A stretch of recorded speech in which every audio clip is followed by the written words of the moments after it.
let's go. Ito na ang ika-56 days.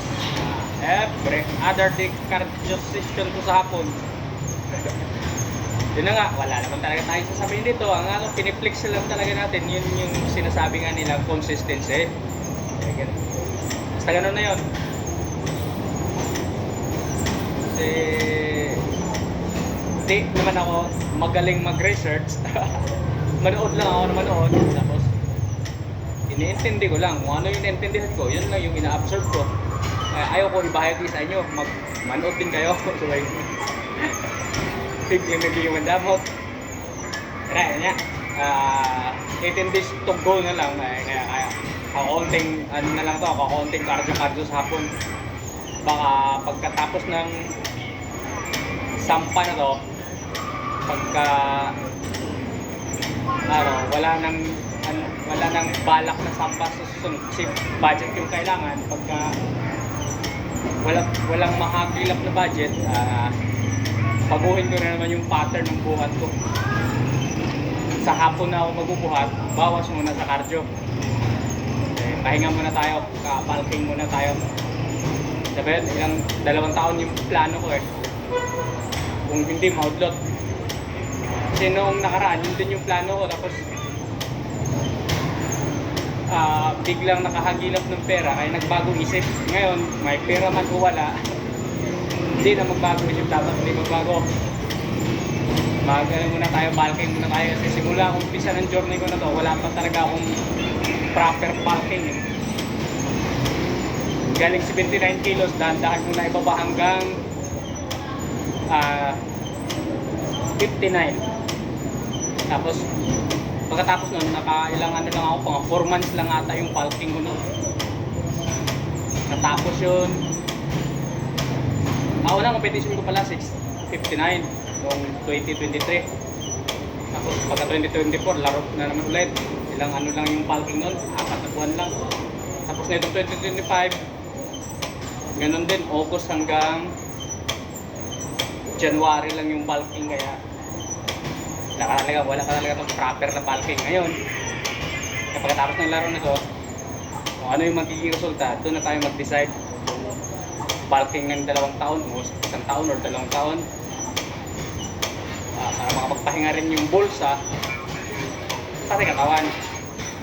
Yun yung mahirap dito hindi lang yung katawan bugbog pag mag-compete ka, pati pa bulsa.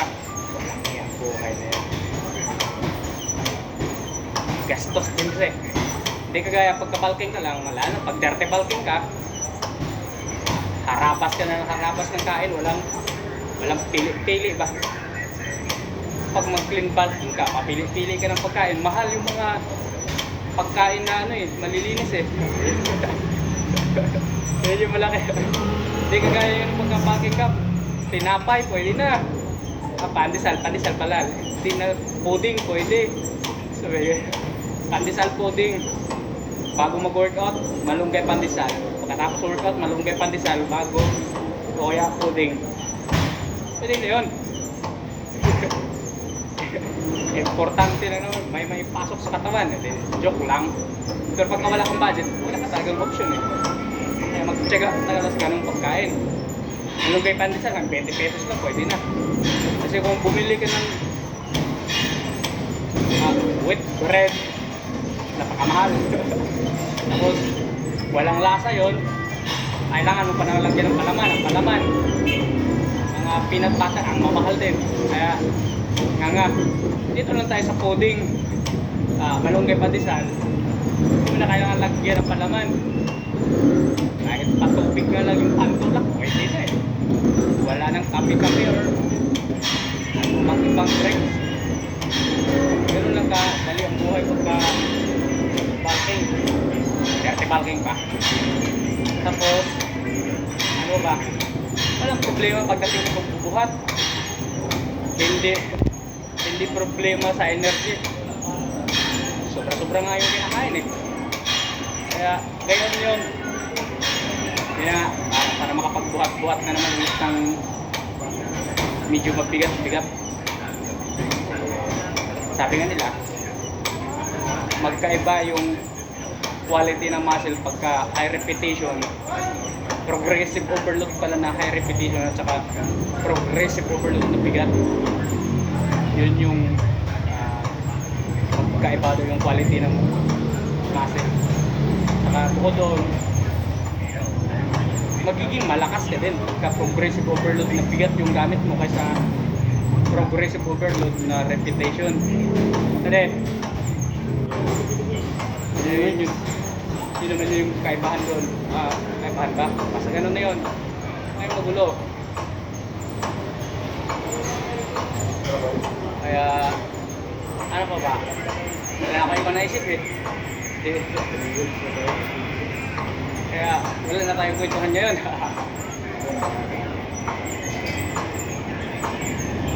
Nung linggo ko na pahinga. Ha? Stress sa budget ba? Yun talaga. Yung kalaban natin, budget. Lahat, may babayaran lahat eh. So, bahay, tubig, kuryente, pagkain. Gym pa, pagkaroon ka ng kaunting aperya, mayroon pang madagdag na mga bayarin. Hindi naman din ako dito ba? Pag-stress ka talaga, ganun talaga. Parang hirap. Oo, mabigat yung katawan.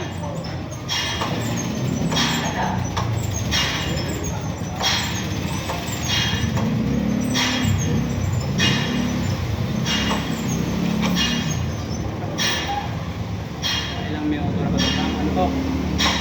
Matagal din kasi post pagka ano eh.